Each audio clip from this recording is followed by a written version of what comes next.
할렐루야. 사랑하는 성도 여러분, 안녕하십니까? 어느덧 한 주가 지나고 이제 토요일을 맞이했습니다. 저는 터키에 와서 초대교회 7교회를 돌아보면서 믿음의 조상들이 걸어왔던 발자취를 따라다니며 또한 이곳에서 하나님의 기대를 받았던 교회, 또 하나님 앞에 책망을 받았던 교회, 이러한 교회들의 모습들을 보면서 제 자신도 돌아보는 귀한 시간을 가지고 있습니다. 사랑하는 성도 여러분, 오늘 본문의 말씀도 어찌 보면 하나님께서 허락받았던 초대교회 7교회와 같은 모습들을 우리는 살펴볼 수 있는지도 모릅니다. 오늘 우리가 살펴볼 말씀은 호세아서 9장 10절에서 17절의 말씀입니다. 오늘 본문의 말씀에 보니까 하나님이 이스라엘 백성들을 향한 마음이 어떠한지를 우리는 알 수가 있습니다. 광야에서 포도를 만나서 기쁜 것처럼, 또한 무화과 나무의 첫 열매인 것처럼 하나님은 이스라엘 백성들을 기쁘게 여기셨다는 것입니다.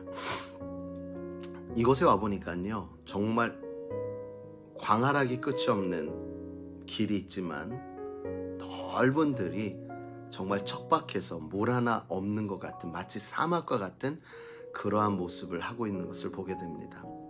사막 가운데 있는 어떠한 교회 터들, 이러한 정말 메말라 있는 이러한 모습들이거든요. 제가 다니면서 우연히 나무를 보게 되면 무슨 열매가 맺었나 유심히 살펴보기도 했는데 아마 그런 마음이 아닐까요?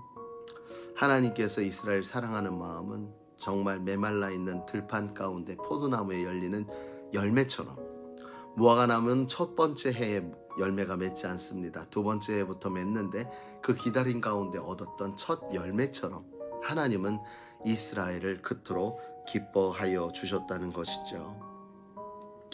그래서 하나님께서는 만나와 메추라기로, 또한 구름 기둥과 불 기둥으로 이스라엘을 지켜 인도하여 주셨던 것입니다. 자, 그렇다면 하나님 안에 있으면 안전합니다. 하나님 안에 있으면 해결됩니다. 사실 우리들의 믿음이라는 것이 하나님의 택함의 부르심과 선택하심이 아니었다면 우리는 하나님을 믿을 수도 없는 존재들이었을 것입니다.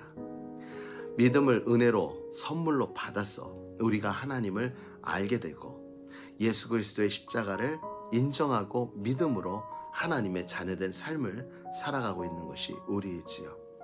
그분 날개 아래 있다면 오히려 우리의 삶은 때를 따라 돕는 은혜와 필요를 따라 채우시는 하나님의 은혜 가운데 살아갈 수 있을 것입니다.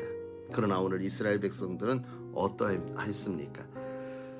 이스라엘 백성들은 만족하지 못했습니다. 만족하지 못하니 눈을 돌렸고, 눈을 돌리니 우상을 숭배할 수밖에 없었던 거지요.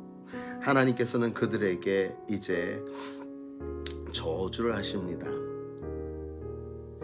11절 말씀, 에브라임의 영광이 새같이 날아가리니 해산하는 것이나 아이 베는 것이나 임신하는 것이 없으리라.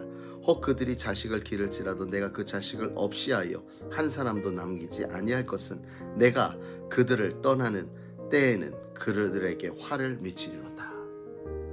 하나님의 심판은 분명했습니다. 그들의 대를 끊겠다는 것입니다. 여러분, 제가 여러분들과 함께 말씀의 은혜를 나눌 때에 하나님의 복은 자자손손의 복이 있다 했습니다. 그런데 하나님의 형벌은 바로 대를 끊어버리는 데 있다는 거지요. 그래서 오늘 호세아는 이렇게 하나님 앞에 구합니다. 14절에 여호와여 그들에게 주소서, 무엇을 주시려 하나이까? 아이 베지 못하는 태와 젖없는 유방을 주시옵소서. 한마디로 뭐냐면, 태어나서 그들 앞에서 자식이 죽는 모습을 보는 것이 아니라 애초에 그 태를 닫아서 자식을 허락하지 마세요 라고 이스라엘 백성을 향한 정말 간절한 긍휼함 가운데 하나님 앞에 고백을 하고 있는 것을 보게 됩니다. 하나님의 심판을 거둘 수가 없기 때문에 호세아가 생각한 것은, 그렇다면 그 길을 피할 수 있는 길을 찾았다는 것이지요.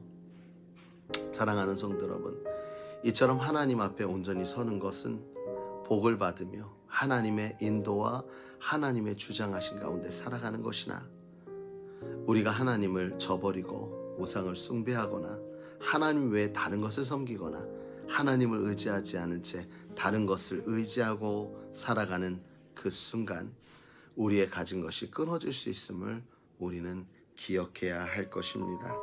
사랑하는 성도 여러분, 우리는 그리스도인들입니다.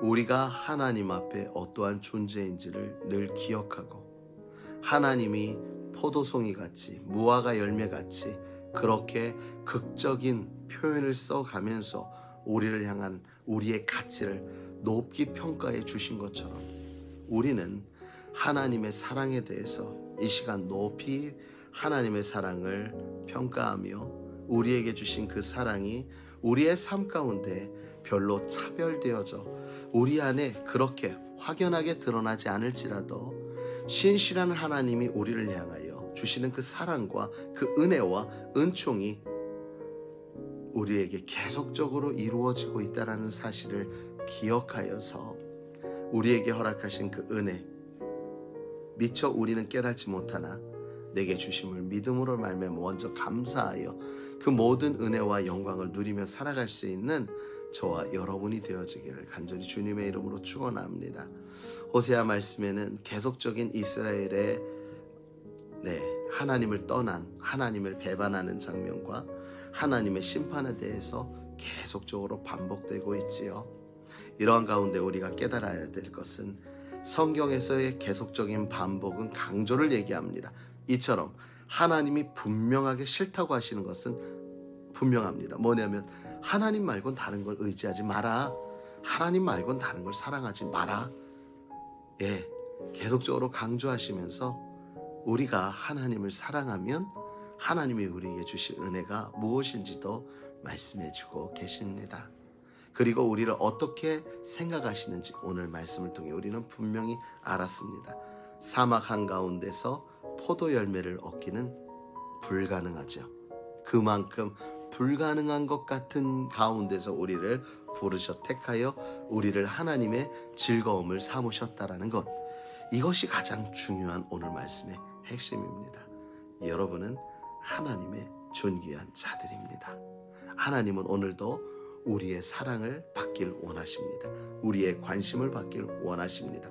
다시 말해서 우리를 통해 하나님은 영광 받길 원하십니다. 그것을 깨닫고 오늘도 하나님을 생각하며 그 은혜 아래 거하며 승리하는 복된 하루 되시길 주님의 이름으로 축원합니다.